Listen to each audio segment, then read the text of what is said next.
సేనాధిపతులు ఇక్కడే కనిపిస్తా ఉన్నారు. ఈ వేదికలో నుంచి ఇక్కడే చూస్తా ఉంటే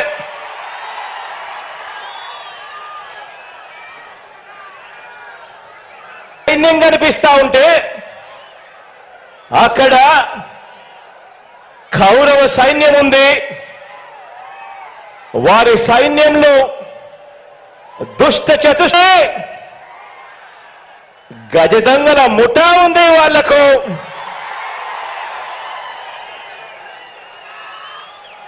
వారి వ్యూహాలలో, వారి కుట్రల్లో, వారి కుతంత్రాలలో, మోసపూరిత వాగ్దానాల్లో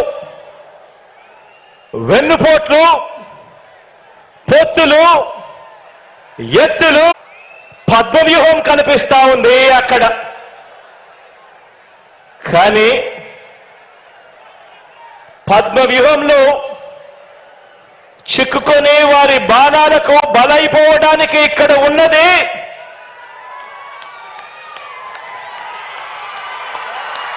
అభిమన్యుడు కాదు. ఇక్కడ ఉన్నది అర్జునుడు.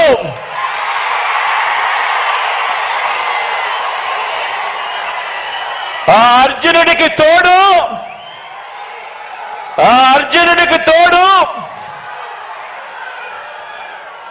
ప్రజలు, దేవుడి దయ, ఇక్కడ ఉన్న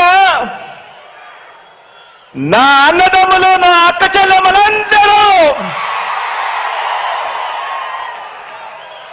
ఇంతమంది కార్యకర్తలు, ఇంతమంది అన్నదమ్ములు, ఇంతమంది తోడు కృష్ణుడి రూపేణ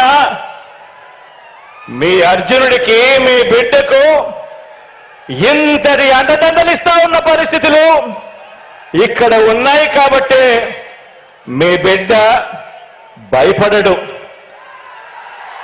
మీ బిడ్డ తునకడు. మీ బిడ్డకు మీ అందరి అండదండలు ఉన్నంత కాలం, ఈ 56 నెలల్లో మనము పేద ప్రజల మీద ప్రేమతో, బాధ్యతతో అమలు చేస్తా ఉన్న ఆ పథకాలు, ఆ స్కీములే మనకు బాణాలు, మనకు వస్త్రాలు. ఈ యుద్ధంలో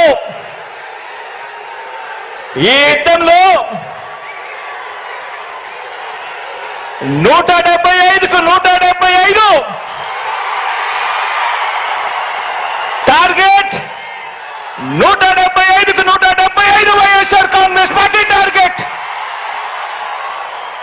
ఈ యుద్ధంలో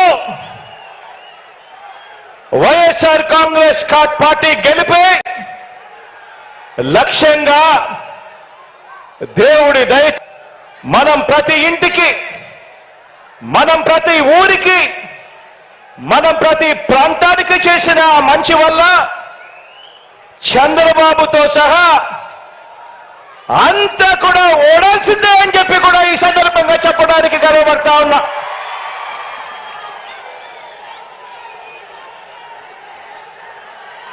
మనకు అంతటి గొప్ప విజయాన్ని అందించే అంశాలేమిటో మీ అందరితో కూడా పంచుకునేందుకు ఇక్కడ ఈ భీముని పట్నంలో ఈరోజు సమావేశమయ్యాం. ఇక్కడ అందరం కూడా ఈ సమావేశం 2024 ఎన్నికల్లో మన పార్టీ జైత్ర యాత్రకు